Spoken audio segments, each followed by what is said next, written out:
कई सवाल उठे हैं कि क्या आपके पास ऐसे गेंदबाज नहीं जो ऑस्ट्रेलिया को रोक सकते हैं। विकेटें इसमें कोई दो राय नहीं कि ऐसी हैं जहां पर रन ही रन बनेंगे, भारत ने भी बनाए हैं।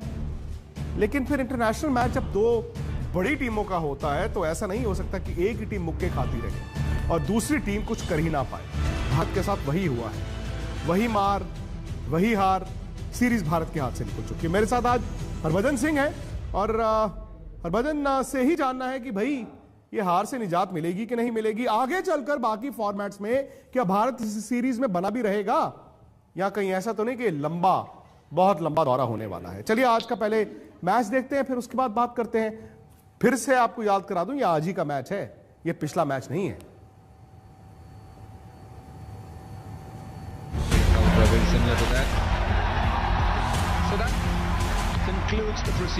कसर 51 की, कसक जीवन।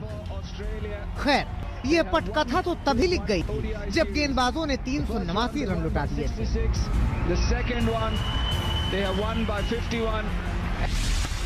390 के लक्ष्य के आगे अच्छी थी शुरुआत, लेकिन बड़ी साझेदारियों का अभाव। शेखर मयंक ने एक बार फिर अच्छी शुरुआत की। दोनों ने मिलकर 7.4 ओवर में 58 रन जोड़े।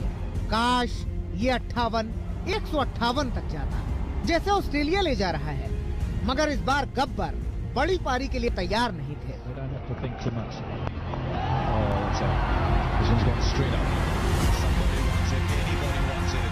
आज विराट सजग थे, सॉलिड थे, लेकिन उनके आने के 5 गेंद बाद ही मयंक ने साथ छोड़ दिया।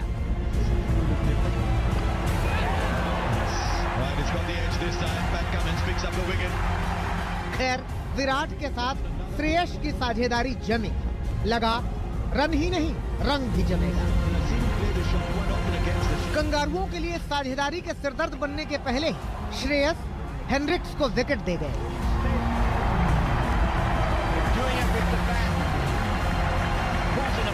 साझेदारी सेट विराट और केएल राहुल के बीच भी हुई, लेकिन इसका भी अंजाम पिछली साझेदारी की तरह रहा।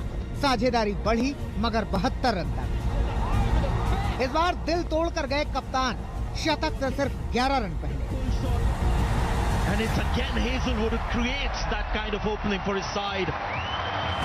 पहले मैच के बाद विराट ने ही कहा था टॉप 3 में से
चली गई।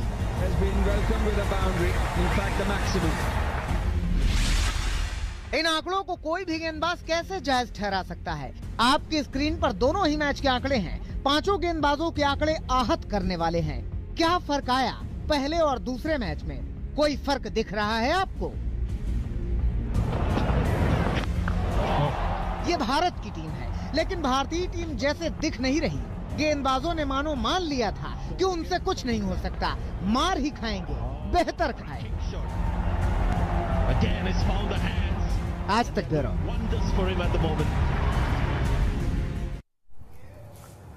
अब देखिए 3 फॉर्मेट्स है ना। पिछले दौरे में भारत ने कोई भी फॉर्मेट हारा नहीं था। वनडे जीते थे, T20 ड्रॉ हुए थे, टेस्ट मैच भी जीते थे। इस सीरीज से पहले यह साफ तौर पर कहा जा रहा था और महसूस किया जा रहा था कि भारत के लिए जो सबसे आसान फॉर्मेट होगा जीतने का वो वनडे होगा, फिर T20 और शायद उसके बाद टेस्ट क्रिकेट। लेकिन गेंदबाजी आप देखिए, गेंदबाज तो पूरे थे, यह नहीं कहा जा सकता कि गेंदबाज नहीं थे। बुमराह, मोहम्मद शमी, नवदीप सैनी, चहल, जडेजा, 5 स्पेशलिस्ट गेंदबाज। लेकिन भज्जू, ये कहानी तो बदल ही नहीं रही, वही कहानी, वही नतीजा। अब 374 खाते हैं, 389 खाते हैं, पता नहीं तीसरे मैच में क्या होगा। लेकिन मेरा आपसे सवाल यह है, इस दौरे पर 10 मैच होने हैं, इस दौरे पर 3 फॉर्मेट होने हैं। लोग तो ऑलरेडी ये कहना शुरू कर चुके हैं कि किसी फॉर्मेट में भारत को जीत नहीं मिलेगी। क्या अभी से उस चीज का डिप्रेशन ले लें या आपको उम्मीद दिखती है?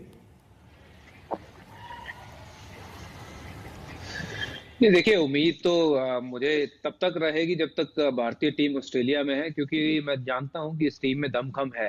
पर कुछ चीजें जो हैं वो अभी तक भारतीय टीम ने जो ठीक नहीं की है। मुझे लगता है कि बॉलिंग का खेमा जो है पूरा नए बॉल के साथ, उसका नए बॉल का सही इस्तेमाल नहीं हुआ है। अगर नए बॉल को हमने थोड़ा बहुत स्विंग कराने के लिए शुरू में देखेंगे तो मुझे लगता है कि हमें सफलताएं मिल सकती हैं नए बॉल के साथ। अगर नए बॉल के साथ विकेट नहीं मिलते हैं तो फिर मुश्किल हो जाता है, क्योंकि जैसे बैटिंग वार्नर करते हैं वो गेम को फिर आपसे दूर लेते चले जाते हैं। और जैसे स्टीव स्मिथ फॉर्म में है, वो एक लंबा स्कोर खड़ा कर देते हैं, और साथ में मैक्सवेल की भी फॉर्म लग गई है।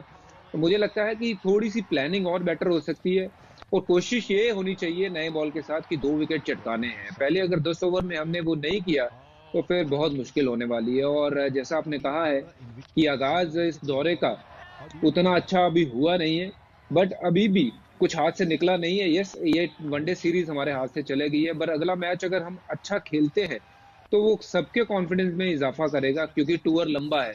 और अगर अगला मैच भी हम हार जाते हैं तो फिर कॉन्फिडेंस जो है बहुत नीचे आ जाएगा, फिर वापसी जो है थोड़ी सी मुश्किल हो जाएगी। बट अपने आप को लिफ्ट करना होगा, टीम को, as individuals, as a team as well. हालांकि आसान नहीं होता कि हम बटन दबा दें और उसके बाद हम कह देना कि चलो अपने खेल को सुधार लेते हैं, जीतना शुरू कर देते हैं। 205 रन हमने आखिरी 20 ओवर में पिछले मैच में खाए, 202 रन आज भी खा लिए। और गेंदबाजी इतनी लचर, आपने सही कहा कि नई बॉल पर भारत को विकेटें नहीं मिलती, नई बॉल पर विकेटें नहीं मिलेंगी, ऐसी विकेटों पर उसके बाद पिटाई ही होगी। लेकिन नई गेंद पर विकेटें क्यों नहीं मिलती, मैं आपसे जानना चाहता हूं। मसलन आज ही का आप देखें, शायद शमी का एंड चेंज कराना था, वो 7 ओवर, नवदीप सैनी का 12 ओवर, पिटारा खुल गया। आपको लगता है कि कप्तानी में भी कुछ कमी पेशी है? ए, आपने कहा कि प्लान होना चाहिए, वो प्लान कप्तान का होता है। बी, मैच के दौरान। सी, विराट ने खुद कहा कि मैंने हार्दिक से आज पूछा मैच के दौरान, क्या 2 ओवर डालोगे? हार्दिक ने चलो मैं 2 ओवर डाल देता हूं, 2 के 4 हो गए। मतलब ये सब मैच के दौरान हुआ, मैच से पहले कोई रणनीति नहीं थी कि क्या कर सकते हैं, क्या नहीं कर सकते?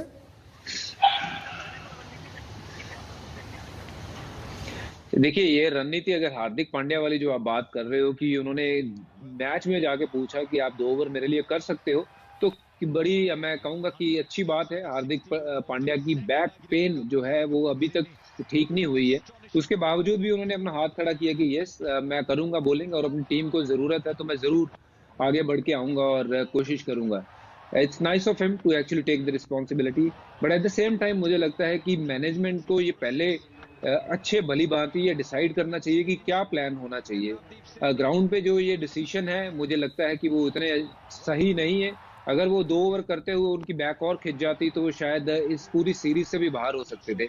और जैसे आपने कहा कि नवदीप सैनी को जब लेके आए बॉलिंग में, तो शायद तब शमी का वो एंड चेंज नहीं करवाना चाहिए था, क्योंकि शमी अच्छा लग रहे थे, बॉलिंग कर रहे थे, अच्छी खासी लेंथ पे बॉल कर रहे थे, और शमी ही एक लौते ऐसे बॉलर लग रहे हैं जो विकेट ले सकते हैं। तो आपको नया बॉल जो है, मैं बार बार इसलिए कह रहा हूं कि बॉल को स्विंग करवाने की कोशिश करनी होगी, क्योंकि कैसी भी कंडीशन हो, बॉल हवा में स्विंग होती है। और अगर आप नया बॉल को स्विंग करवाने की कोशिश करो, चाहे पेस थोड़ी सी कम हो जाए, तो उसमें आप बल्लेबाजों को दिक्कत में डाल सकते हो। तो वही आपके पास जो चांस होता है वो जरूर क्रिएट करना चाहिए, जो कि इंडियन टीम नहीं कर रही है, जहाँ की वो स्विंग को भूल करके गति के पीछे ज्यादा जा रही है, और गति खेलने में ऑस्ट्रेलियन से और बेटर बल्लेबाज आपको वर्ल्ड क्रिकेट में और कहीं मिलेंगे नहीं। बुमराह के साथ क्या हो रहा है, क्योंकि सर्जरी के बाद जब से वो आए हैं ऑफ कलर दिखे हैं। हालांकि आईपीएल में जबरदस्त गेंदबाजी, आईपीएल में तो उन्होंने कहर ढाया हुआ था, यहां पर आउट कर रहे हैं, ऐसे आउट कर रहे हैं, यॉर्कर थे। लेकिन जो इस साल शुरुआत में इंटरनेशनल क्रिकेट हुई उनकी सर्जरी के बाद, और अब 2 मैचों की बिना पर, दिक्कत क्या है उनके साथ? देखिए, मुझे लगता है कि थोड़ा सा लैक ऑफ कॉन्फिडेंस है, क्योंकि पहला मैच उतना अच्छा गया नहीं था, और किसी भी बॉलर के साथ ये हो सकता है कि वो ऑफ कलर देखें। और बुमराह बहुत तगड़े गेंदबाज हैं, बहुत बड़े मैच विनर है, उनका दर्जा जैसे विराट कोहली का एज ए बल्लेबाज है। बॉलिंग में अगर भारतीय टीम को कोई मैच जिताता है तो वो जसप्रीत बुमराह है। तो मैं जरूर उनसे एक्सपेक्ट करूंगा कि अगले मैचेस में वो बेटर होके आए, अपनी लेंथ के ऊपर ज्यादा और काम करें, और जो उनकी ताकत है उसके ऊपर वो ज्यादा फोकस करें, रादर देन, क्योंकि ज्यादा एडेड रिस्पॉन्सिबिलिटीज लेने की जरूरत नहीं है कि पूरी टीम का काम उनको ही करना है। वो अपना काम अगर ठीक से करेंगे तो टीम का बेखुद अपने आप काम अच्छा हो जाएगा। तो Bumrah, I am expecting better length from him. Ball को आगे डालें, कोशिश करें नए बॉल के साथ अगर वो बॉल को स्विंग करवा सके तो उससे बढ़िया कोई चीज नहीं हो सकती है। बल्लेबाजी की अगर मैं बात करूं, ऑब्वियसली आप 375 चेज करना या 390 चेज करना, ये थ्योरेटिकली लगता है कि हाँ हो सकते हैं, पर होते नहीं है। सवाल ये भी है कि 0-3 से बेहतर हमेशा दिखता है 1-2। एक मैच है, डेविड वार्नर नहीं खेलेंगे, उनको चोट लगी है। अगले मैच में कुछ बदलाव की उम्मीद आप करते हैं?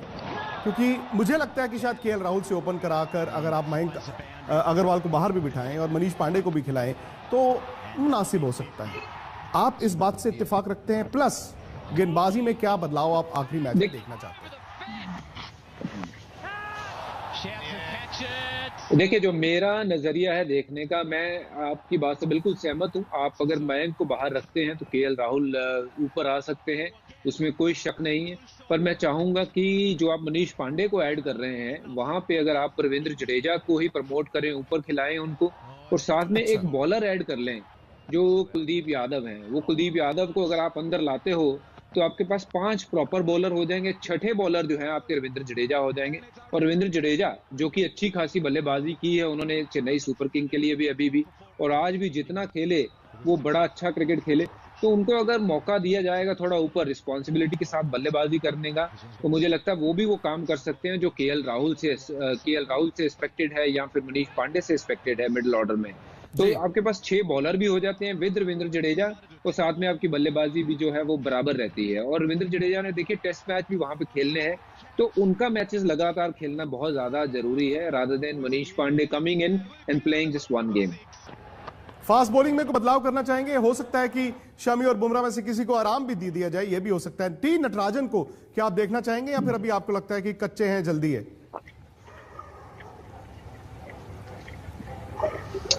नहीं, देखिए, कच्चे और पक्के का तो तभी पता चलता है जब कोई मैच खेलता है। तो अगर आपने उनको सिलेक्ट किया है भारतीय